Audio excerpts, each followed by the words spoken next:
సమావేశంలో డోక్రాకు సంబంధించి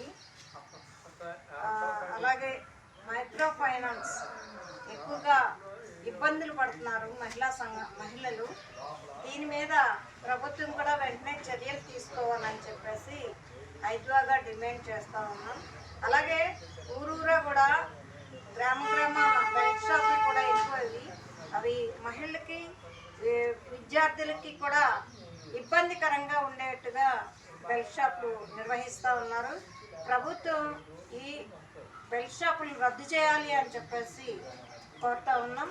అంతేకాదు ఈరోజు అశ్లీల సినిమాలు, మద్యం, గంజాయిలు లాంటివి ఎక్కువ అవడంతో ఈ ప్రభుత్వం దీని మీదే ఆదాయం సొమ్ముగా పరిగణిస్తూ ఉంది. దీన్ని ప్రభుత్వం వెంటనే రద్దు చేయాలని, అట్లాగే కూటమి ప్రభుత్వం వచ్చిన తర్వాత సూపర్ 6 పథకాలు అమలు చేస్తామని చెప్పన్నారు. ఈ రోజుకి కూడా అవి అమలు కాల. అంటే ఈరోజు పెద్ద ఎత్తున ఆర్భాటం చేస్తూ ఉంది.